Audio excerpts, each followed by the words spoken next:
Welcome back to the Elias Macko Show. Now, Nvidia has officially become the first company in history to hit a $5 trillion market value. It's a milestone that cements its dominance in the artificial intelligence boom.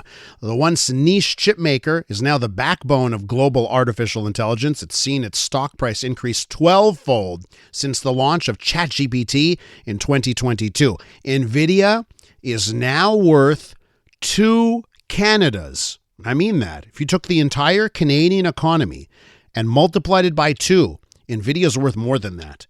AI frenzy has propelled the S&P 500 to record highs. Is it hype? Is it a bubble? Or is it really the future value of AI? Let's go to Mitch, tech advisor, investor, author of Control Alt Delete. Hey, my man, how you doing?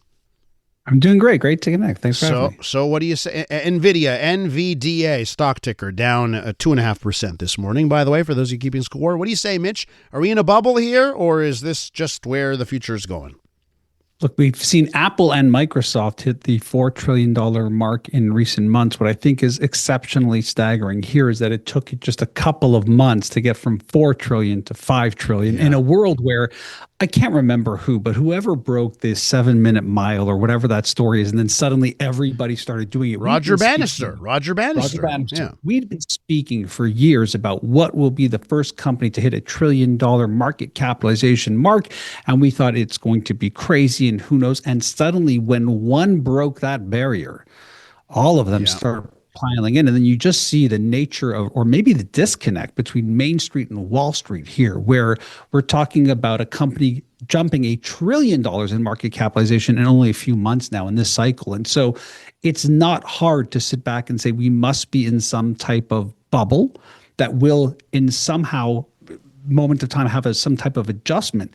But I want to be maybe a bit more pushy on that idea, because I actually think that AI is somewhat underhyped now, believe it or not, and probably underhyped in the long term too, which is when we've seen bubbles like this, we're typically talking about one thing: software, technology. This isn't that. In order for AI to work, it's software. It's hardware. Not only that, it's actually infrastructure. We need these data centers. You might recall we've seen that image of a meta data center that's larger than Manhattan. Yeah. And then beyond that, in order for all of that to work, we need actual energy, whether that's renewable or non-renewable. And so when you look at something like this, especially from a perspective of the economy and Nvidia, it could be, in theory, smaller than what we're actually seeing because of what it will take to get us to that potential future. One of the things here, when we talk about previous tech bubbles, at the end of the day, there are winners. So in tech bubbles, I think one of the issues is people start investing in everything, even companies that will not be around in 6 months. If we look at the internet.com bubble, well, Amazon came out of that. The Google came out of that. You had winners there. And I think you have to look at the overall market or specific winners. Well, even the losers in the first internet bubble became massive winners. You're talking about, how could we ship a bag of dog food? And now you look at the model and think, what I don't think people understand about that one in particular is that one is we didn't have the high level of connectivity. We didn't have the high speed internet. We also didn't have the consumers there. We did not have people online or believing it. This was still a world where companies were saying things like, tell me again why I need a website. Do I really need a website? And then the shift after became very obvious and abundant. This is very different, where the tools and technology is astounding. And currently you have a small percentage of people using it. I think it's 8 to 12% of businesses are actually using some of the generative AI tools, let alone the bigger large language models, neural network, artificial intelligence stuff that we're going to be seeing at scale soon. So let me ask you, because OpenAI, they have not done their IPO yet, their initial public offering. Apparently there's news that they're eyeing a $1 trillion IPO off the bat, right? You were talking about how long it has taken companies to reach these valuations. OpenAI wants to start off at $1 trillion. And I think there's interesting discussion about who's shaping public thought right now. We would say maybe 10 years ago, Facebook and social media companies, they were shaping thought. And now it seems like everyone's going to ChatGPT, searching there, getting answers there. Is there a case to be made that Sam Altman is the guy that is now shaping how we think? It's important to know that OpenAI is currently the most valuable private company worldwide, and also that they had to change their actual corporate structure to be in a place where they're going to move towards this IPO. So somebody could make the argument that if this were a for-profit organization from day one, we might have already seen this IPO long ago. Different conversation. But what you're asking in particular is two-sided. One side of this is Sam Altman's view of where technology is going shaping how we think? Absolutely. Him and Jensen Huang from Nvidia, I think, are both helping us reshape how we typically were seeing technology connect and what it means for businesses.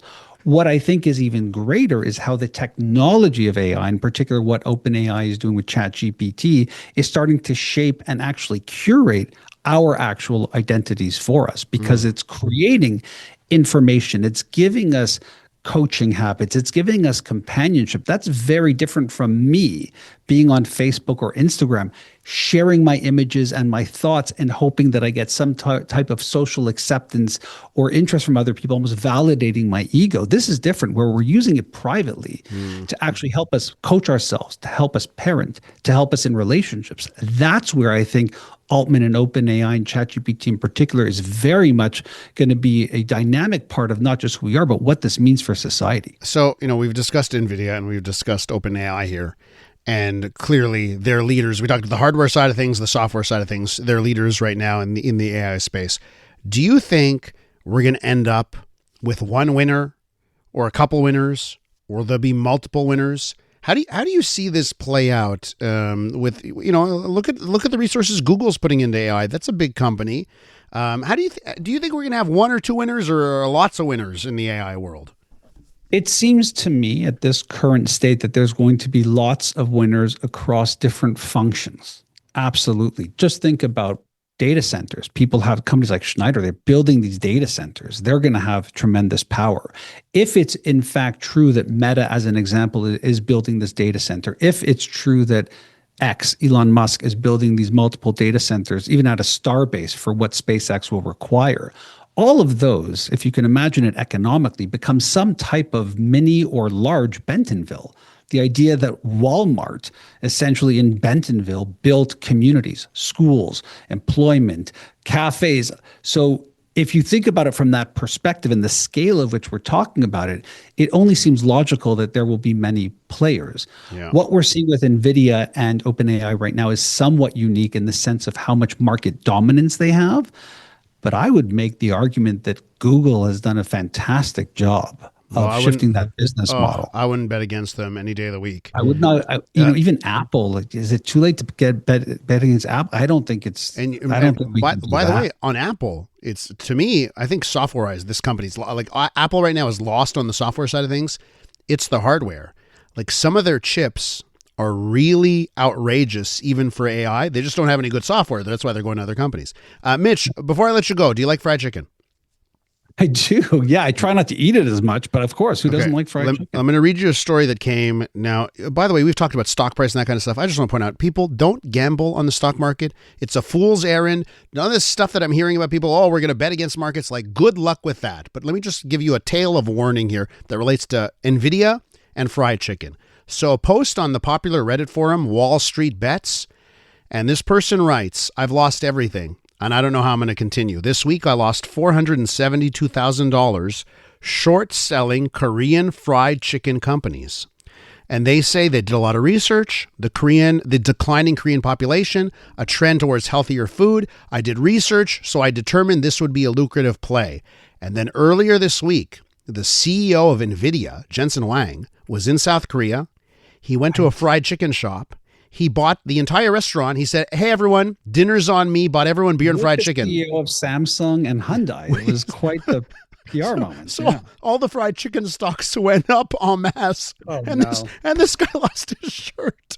Well, let me offer some financial advice, although I'm not a financial expert. Warning. Is diversification is always key here. Yeah. Now, this is what is interesting, though, at a macro concept here is, look, if you're not playing in tech, there's not much of a market. There's 7 or 8 players are dominating our market. Don't put it all in Korean fried chicken or against Korean fried chicken. This isn't a horse race. You can bet on all the horses. And by the way, Korean fried chicken is delicious. Mitch, thanks very much. Always a pleasure. Thanks, Elias. Mitch Joel, tech advisor, investor, and author of Control Alt Delete.